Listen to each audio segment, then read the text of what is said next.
अस्सलाम वालेकुम, I am Maria and welcome to MRK Vogue Facebook and YouTube channel. आज हमें ज्वाइन किया है सीनियर सहाफ़ी और माहिर माशियात भी हैं इकराम खान होती साहब को खुशामदीद कहते हैं। अच्छा सर, सबसे पहला सवाल मेरा आपसे ये है कि PDM के हवाले से करूँगी।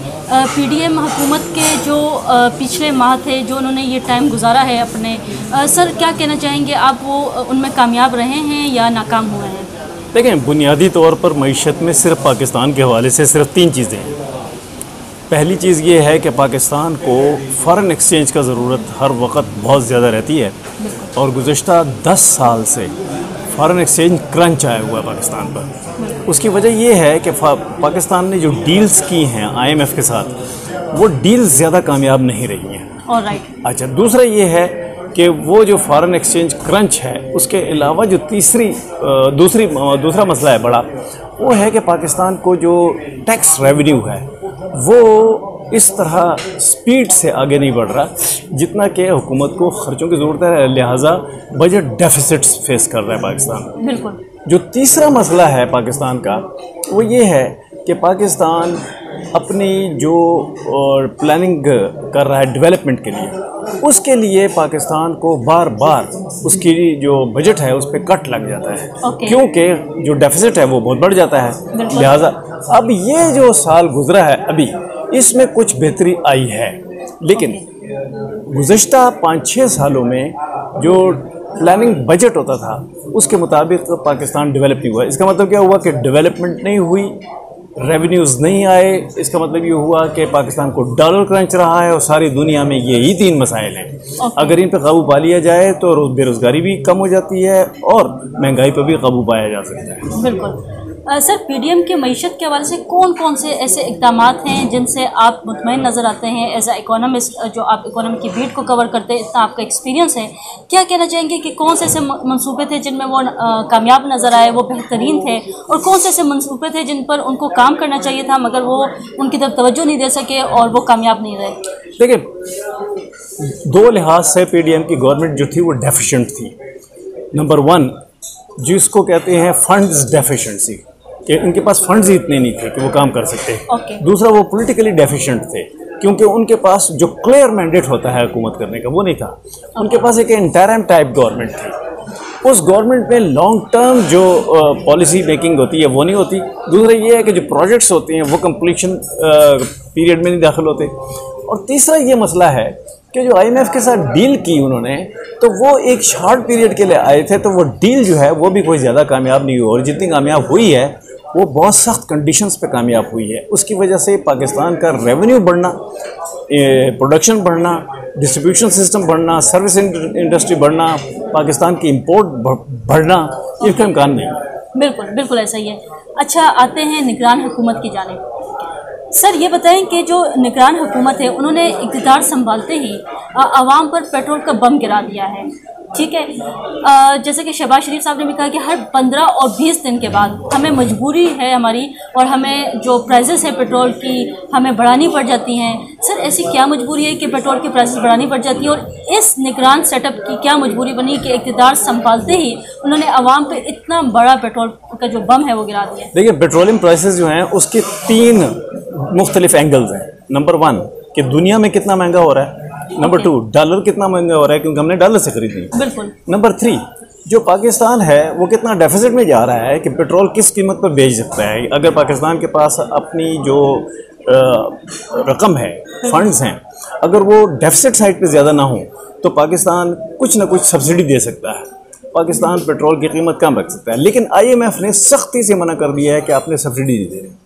अच्छा, लिहाजा किसी के पास अब पाकिस्तान में ये इख्तियार नहीं होगा आइंदा भी कि वो जो इंटरनेशनल कीमत जो है वो अगर बहुत ज़्यादा बड़ी स्लाइड ना कर जाए तो पाकिस्तान में कभी भी पेट्रोलियम की प्राइसेस कम नहीं होगी। अच्छा सर, आवाम को बता दें कि मज़ीद कितनी महंगाई हो सकती है, ठीक है, और क्या नई लहर जो है वो महंगाई की आने वाली है या नहीं? महंगाई की नई लहर अगर पेट्रोलियम में आए, गैस में आए, और उसके अलावा जो महंगाई शुरू हो जाए स्टील की, सीमेंट की जो कि हो गई है, बिल्कुल, और फिर ये है कि लोकल कारखाने भी बंद होना शुरू हो जाएं, क्योंकि लार्ज स्केल मैन्युफैक्चरिंग जो है पाकिस्तान की वो 14% नीचे चली गई है। अगर ये सारा कुछ कोइंसाइड कर जाए तो it's a very ugly coincidence, it's a very dangerous terrifying coincidence. तो इस दौरान महंगाई के कम होने के इम्कान सिर्फ एक छोटी सी ब्रैकेट में होते हैं, 1% 2% कम हुई, 3% 4% बढ़ गई, तो ये जारी रहेगा। अच्छा, गाड़ियों की जो कीमतों में कितना इजाफा हो सकता है? कोई लेना चाहते हैं, ख्वाहिशमंद हजरात भी होंगे जो हमें देख रहे होंगे, वो ये खबर भी सुना जाएंगे, और प्रॉपर्टी के जो ख़रीदार हैं उनके लिए भी कोई महंगाई का बम उनके ऊपर भी गिरेगा, कोई उनको भी असरअंदाज करेगा प्रॉपर्टी वगैरह के हवाले से, तो वो भी हमारे नाज़रीन को ज़रा कोई अच्छी खबर है तो सुना दे तो ज़्यादा बेहतर होगा। देखिए, 4 मेजर जो है ना कंपोनेंट्स है प्रॉपर्टी के। नंबर 1 इनपुट्स, यानी कि सीमेंट, जो क्या कहते हैं उसको, उसके अलावा स्टील, फिर जो फिनिशिंग के लिए मटेरियल होता है जिस तरह टाइल्स हो गई और दूसरी चीज़ें हो गई, और चौथा जो उनकी जो फिक्सचर्स होते हैं, मतलब बिल्डिंग्स में कि दरवाजे लगने हैं, खिड़कियां लगनी हैं और किचन्स बनने हैं, वो चीज़ें तो महंगी हो गई। अच्छा, एक दूसरा ये है कि जो प्लॉट्स थे वो जो है वो महंगे हो गए क्योंकि इन्फ्लेशन आ गया, बिल्कुल, और फॉरेन करेंसी क्रंच था। तो ये सारे सूरत हाल में इसका इम्कान अब कम रह गया है कि प्लॉट्स की भी बहुत ज़्यादा कीमतें गिर जाएं। जो सीमेंट है, स्टील है, फिक्सचर्स हैं, उनकी कीमतें कम हो जाएं, इसका इम्कान कम नज़र आ रहा है। अलबत्ता जो है जितनी भी प्रॉपर्टी की जो कारोबार है, उस कारोबार वो भी अफलोट नहीं रह सकता। उसकी वजह यह है कि जब कीमतें इतनी ज़्यादा होंगी और लोग जो हैं उनकी इनकम्स डिप्लीट करते चले जाएंगे तो वो ख़रीद नहीं सकेंगे तो प्रॉपर्टी का कारोबार डाउन जाएगा। निगरान सेटअप को किन मौशी चैलेंजेस का सामना है? देखिए, निगरान जो सेटअप है, इसको चैलेंज उसको होता है जो वोट लेके आया हो, जिसने आगे जाके फिर वोट लेना हो।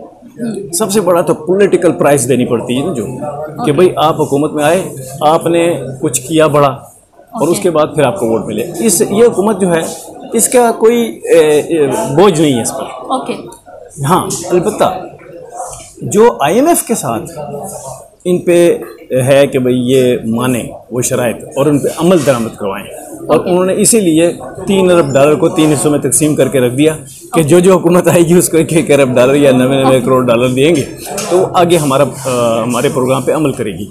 इसके सामने सिर्फ एक ही बड़ी बात है कि वो जो प्रोग्राम है उस पर अमल होता रहे, और उसमें कोई, मेरा ख्याल है कि कोई बड़ी रुकावट नहीं। निगरान हुकूमत को मौशी हवाले से क्या पॉलिसीज अपनानी चाहिए? उनको एक ही पॉलिसी अपनानी चाहिए, वो ये कि जितना अरसा ये है, चाहे ये 3 महीने के लिए हैं या 30 महीने के लिए हैं, क्योंकि कहा जा रहा है ना कि या 3 महीने के लिए होंगे या 30 महीने के लिए होंगे, और या इसके दरमियान किसी मुद्दत के लिए हो। इनको एक ही काम करना चाहिए। ये जो अभी साहब आए हैं वज़ीर-ए-आज़म, इन्होंने कहा कि जी मुझे बहुत ज़्यादा सिक्योरिटी और बहुत ज़्यादा खर्चात नहीं चाहिए, कम करें, कट इट डाउन। अच्छा, उनके खर्चात से कट करने से काम नहीं चलता, सारी ब्यूरोक्रेसी के खर्चात कम करने पड़ेंगे। वो समझ रहे होंगे कि कतरा कतरा दरिया बनता है तो मैं तो अपना हिस्सा डाल। हाँ, अमीशत में कतरा कतरा नहीं होता जी। आपके पास जो कुछ है, एक बड़ी बिल्डिंग है आपके पास, उसका जितना किराया आ रहा है, और साथ ही आप एक छोटा सा मतलब दुकानचा सा खड़ा कर लें तो आप कहीं कतरे कतरे से बनेगा, वो ऐसा नहीं होता। आप बहुत ज़्यादा खर्चों को डाउन करें और ब्यूरोक्रेसी को भी, और ये वक्त है, यू डोंट हैव टू पे पॉलिटिकल प्राइस फॉर दैट। अगर आप ब्यूरोक्रेसी के खर्चे डाउन करेंगे, इसका मतलब ये कि आइंदा आने वाले पॉलिटिशियंस जो हैं खौफज़दा हो जाएंगे कि हम तो इन्हीं ब्यूरोक्रेसी पे जो ज़्यादा खर्चे होते हैं उसी में से भी हम भी खाते पीते हैं। अच्छा, दूसरा ये है कि जो लॉन्ग टर्म जो बड़ा इंफ्रास्ट्रक्चर है मुल्क का, उसकी प्लानिंग करें और डेवलप करें, और वो कम खर्चों पर डेवलप करें, और उसमें करप्शन कम हो, बस यही कर सकते हैं, ये इसके अलावा कुछ नहीं कर सकते। बिल्कुल ऐसा ही है। अच्छा सर, हमने देखे कि जो हाल ही में हम देख रहे हैं कि मौशी जो बहरान पैदा हो गया है, उसमें सियासी इस्तेहकाम कितना ज़रूरी है आप समझते हैं? देखें, पाकिस्तान ट्विन ट्रबल कंट्री है, इसको उमूमन वेस्ट में TTC कंट्री कहते हैं, ट्विन ट्रबल कंट्री, कि उसकी सियासत भी ख़राब, उसकी मईशत भी ख़राब। बिल्कुल। अब पाकिस्तान उनमें से एक है। श्रीलंका का आपने हाल देख लिया, वो भी ट्विन ट्रबल थी। यहाँ पे ट्विन ट्रबल के साथ एक और मसला है, वो ये है कि यहाँ आप खर्चे नहीं कम कर सकते ब्यूरोक्रेसी के, क्योंकि फिर रिश्वत और करप्शन और वो कम हो जाती है, वो कम नहीं होने देते। अब इस पे कोई भी ऐसी पॉलिटिकल फोर्स नहीं है पाकिस्तान में जो कि इस पे कोई ड्रास्टिक एक्शन ले ले। वो ड्रास्टिक एक्शन जब तक नहीं लिया जाएगा उस वक्त तक ये ट्विन ट्रबल ख़त्म नहीं होगी। बिल्कुल सर, मुल्क की मईशत को मुस्तहकम करने के लिए कौन से ठोस इक़दाम हैं वो अपनाने चाहिए? हाँ, वो ये है कि 10 साल के लिए पाकिस्तान एक ऐसी हुकूमत के तहत आ जाए जिसमें सारी क़ुव्वतें जो सियासी हैं मौजूद हों, और साथ ही मिलिट्री भी वन पेज पे आ जाए, और साथ ही बिजनेसमैन भी वन पेज पे आ जाए, और फिर परवाह ना करें कि मीडिया क्या कहेगा और कौन क्या कहेगा, इसकी परवाह ना करें। उसके लिए बैरूनी मुल्क से जितने भी माहदे हो सकते हैं, इंटरनेशनल एजेंसी से जितने माहदे भी हो सकते हैं, वो सही बुनियादों पे कर लें। उसके लिए फ़ंड्स फराहम हो जाए ताकि जो जिसको कहते हैं फ़ॉरेन एक्सचेंज क्रंच वो भी ना हो, आपके जो रेवेन्यूज़ हैं वो भी बढ़ जाएं, बिज़नेस भी बढ़े, एम्प्लॉयमेंट भी बढ़े और इन्फ्लेशन कम हो।